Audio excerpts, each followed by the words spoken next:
സയ്യിദുനാ മുഹമ്മദുർ റസൂലുള്ളാഹി സ്വല്ലല്ലാഹു അലൈഹി വസല്ലം എന്ന് പറഞ്ഞില്ലേ, വ്യഭിചാരത്തിനേക്കാളും കടുപ്പമുള്ള തെറ്റായി എണ്ണിയൊരു കാര്യമാണ് എന്ത്? വ്യഭിചാരത്തിനേക്കാളും കടുപ്പം. വ്യഭിചാരം ചെയ്താൽ അത് സബഉൽ മുബിഖാത്തിൽ അല്ലാഹുവിന്റെ റസൂൽ നീട്ടില്ല. നിങ്ങൾ 7 മഹാദുരന്തങ്ങളെ, 7 മഹാപാപങ്ങളെ നിങ്ങൾ സൂക്ഷിക്കണമെന്ന് സയ്യിദുനാ മുഹമ്മദ് റസൂലുള്ളാഹി സ്വല്ലല്ലാഹു അലൈഹി വസല്ലം പറഞ്ഞപ്പോൾ ആ എണ്ണിയ 7 പാപങ്ങളിൽ മുത്തുനബി സ്വല്ലല്ലാഹു അലൈഹി വസല്ലം വ്യഭിചാരം എണ്ണിയിട്ടില്ല. പക്ഷെ ഒന്ന് എണ്ണിയിട്ടുണ്ട്, അൽ ഖദ്ഫുൽ മുഹ്സനാത്തിൽ മുഅ്മിനാത്തിൽ ഗാഫിലാ. വ്യഭിചാര ആരോപണം പറയുക, വ്യഭിചാര ആരോപണം പറയുക, അത് വ്യഭിചാരത്തിനേക്കാളും കടുപ്പമുള്ള സബഉൽ മുബിഖാത്തിൽപ്പെട്ട തെറ്റാണെന്ന് ലോകത്തിന്റെ നേതാവ് മുഹമ്മദുർ റസൂലുള്ളാഹി. നാവിന്റെ ദുരന്തം ചില്ലറയല്ല, നാവിന്റെ അപകടം ചില്ലറയല്ല, നാവ് കൊണ്ടുകൾ ചില്ലറയല്ല. നാം ശരിക്കും കെട്ടിയിടേണ്ടതുപോലെ കെട്ടിയിട്ടില്ല എങ്കിൽ, കെട്ടിയിടപ്പെടേണ്ടതല്ലാത്ത സമയത്ത് അള്ളാഹു നമ്മുടെ നാവുകളെ കെട്ടിയിട്ട് കളയും. അള്ളാഹു കാത്തു രക്ഷിക്കട്ടെ. സക്കറാത്തുൽ മൗത്തിന്റെ സമയത്ത് നാവ് പടച്ചു പോകുന്നവരുണ്ട്. സക്കറാത്തുൽ മൗത്തിന്റെ സമയത്ത് നാവ് പടച്ചു പോകുന്നവരുണ്ട്. ആരാണവർ? സയ്യിദുനാ മുഹമ്മദുർ റസൂലുള്ളാഹി സ്വല്ലല്ലാഹു അലൈഹി വസല്ലം പറഞ്ഞു, അതേ ബാങ്ക് വിളിക്കുന്ന സമയത്ത് വല്ലവനും സംസാരിച്ചാൽ, എത്ര പേരുണ്ട് ശ്രദ്ധിക്കുന്നവർ? അല്ലാഹു അക്ബർ, അല്ലാഹു അക്ബർ. പള്ളിയിൽ നിന്ന് ബാങ്ക് കേൾക്കുമ്പോൾ ആ ബാങ്ക് കേൾക്കുന്ന സമയത്ത് വല്ലവനും സംസാരിച്ചാൽ അവന്റെ നാവ് സക്കറാത്തുൽ മൗത്തിന്റെ സമയത്ത് കിടന്ന് പിടക്കുമെന്ന് സയ്യിദുനാ മുഹമ്മദുർ റസൂലുള്ളാഹി. അതുകൊണ്ട് തന്നെ സംസാരിക്കുന്ന സമയങ്ങൾ ശ്രദ്ധിക്കണം, സംസാരിക്കുന്ന വാക്കുകൾ ശ്രദ്ധിക്കണം, സംസാരിക്കുന്ന ആളുകളെ കുറിച്ച് ശ്രദ്ധിക്കണം, നാവിനെ നന്നായി ശ്രദ്ധിക്കണം. എത്രത്തോളം നാവിനെ ശ്രദ്ധിക്കാൻ ഖുർആൻ പറഞ്ഞു നമ്മളോട്, എത്രത്തോളം പറഞ്ഞു.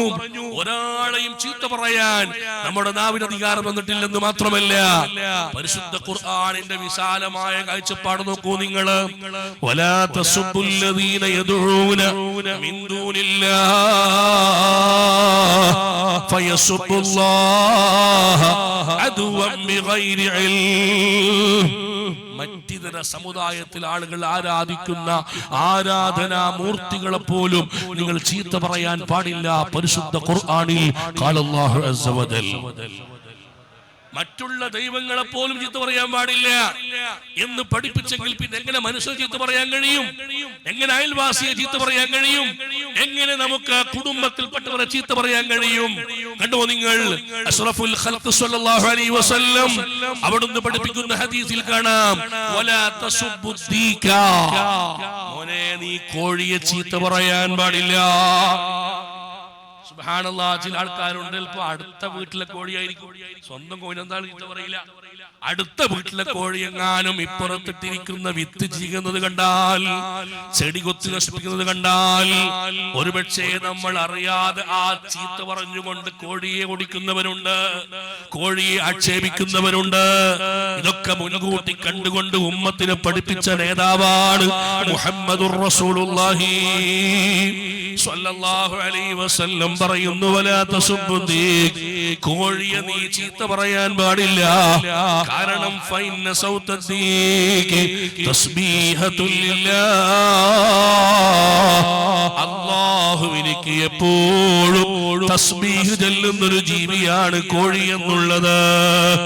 സുബ്ഹാനല്ലാഹ്. എന്റെ പ്രിയപ്പെട്ട സഹോദരങ്ങളെ, നാം കോഴിയിൽ നിന്ന് പാഠം പഠിക്കേണ്ടവരാണ്, നമ്മൾ നായയിൽ നിന്ന് പാഠം പഠിക്കേണ്ടവരാണ്, നമ്മൾ പൂച്ചയിൽ നിന്ന് പാഠം പഠിക്കേണ്ടവരാണ്, മറ്റുള്ള ജീവികളിൽ നിന്ന് പാഠം പഠിക്കേണ്ടവരായി ആധുനിക ലോകത്തുള്ള ഈമാനുള്ള മോമിനീങ്ങൾ മാറിക്കൊണ്ടിരിക്കുന്നു.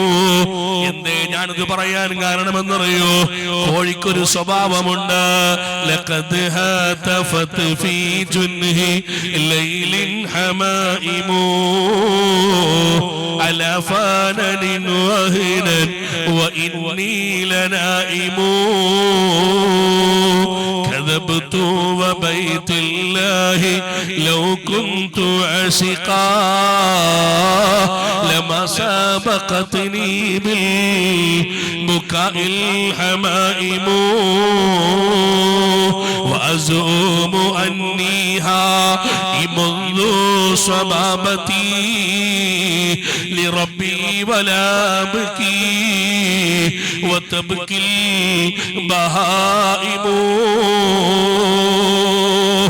പാതിരാ സമയത്ത് തഹജ്ജുദിന് വേണ്ടി എഴുന്നേറ്റ് വുളൂ ചെയ്യാൻ വേണ്ടിയിട്ട് തണുപ്പുള്ള മകരമാസത്തിന്റെ രാത്രിയിൽ അതിവരെ തണുപ്പുള്ള വെള്ളവുമായി വുളൂ ചെയ്യാൻ വേണ്ടിയിട്ട് വീട്ടിന്റെ പുന്നാമ്പുറത്തേക്ക് ഇറങ്ങിയപ്പോ വീട്ടിന്റെ കൊലയ മുകളിൽ നിന്ന് മാടപ്രാവിന്റെ കരച്ചിൽ കേട്ടപ്പോ തൊട്ടപ്പുറത്തുള്ള മുറ്റത്തുള്ള മാവിന്റെ മുകളിൽ നിന്ന് കളകള ശബ്ദത്തോടുകൂടെ പൈനാങ്കിളികൾ ശബ്ദമുണ്ടാക്കുന്നത് കേട്ടപ്പോ കൊടും കാടുകളിൽ നിന്ന് ഹിംസജന്തുക്കളായ ജീവജാലങ്ങള് അവർ ഓരിയിടുന്ന ശബ്ദങ്ങൾ കേട്ടപ്പോ അല്ലാഹുവിന്റെ ആരിഫീങ്ങളിൽപ്പെട്ടൊരു മഹാൻ കരഞ്ഞുകൊണ്ട് പാടിയ പദ്യമാ.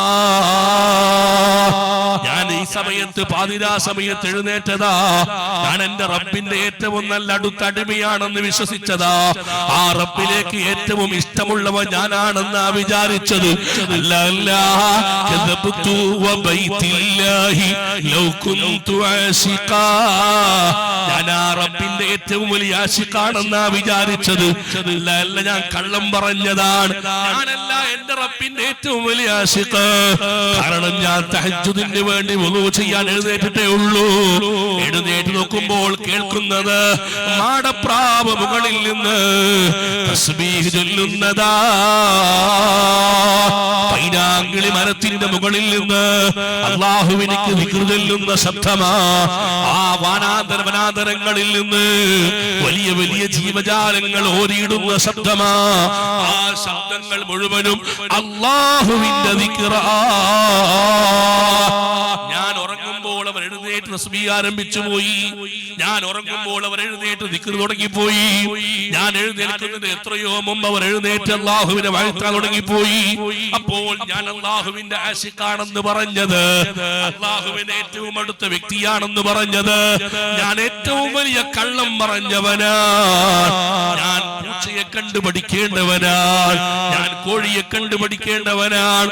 പാതിരാ സമയത്ത് എഴുന്നേറ്റ് അല്ലാഹുവിനിക്ക് തസ്ബീഹ് ചൊല്ലുമ്പോ വിദ്യയുണ്ട്, വിവരമുണ്ട്, അറിവുണ്ട്, വിജ്ഞാനമുണ്ട്, എല്ലാമുണ്ട് എന്ന് അവകാശപ്പെടുന്ന മനുഷ്യ, ഞാൻ നിങ്ങളും നന്നായി കൂർക്കം വലിച്ചുറങ്ങുകയാ.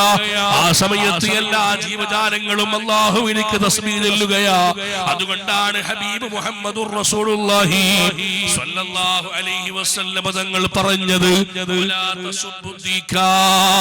നിങ്ങൾ കോഴിയെ ചീത്ത പറയാൻ പാടില്ല, ഒരു കോഴിയെയും ആക്ഷേപിക്കാൻ പാടില്ല, ഒരു അയൽവാസിയെയും ആക്ഷേപിക്കാൻ പോകണ്ട, ഒരാളെയും കുറ്റം പറയാൻ പോകണ്ട, ഒരാളെയും ഗീബത്ത് പറയാൻ പോകണ്ട, ഒരൊറ്റ സയ്യിദന്മാരെയും നിസ്സാരപ്പെടുത്തണ്ട, ഒരൊറ്റ ആലിമിനെയും ചീത്ത പറയണ്ട.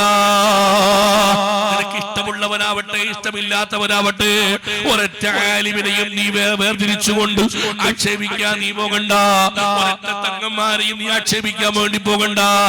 അതല്ല നമ്മുടെ ഈമാൻ നഷ്ടപ്പെട്ടു പോകാൻ നിമിത്തമായി തീരും. അല്ലാഹു നമ്മളെ കാത്തു രക്ഷിക്കട്ടെ.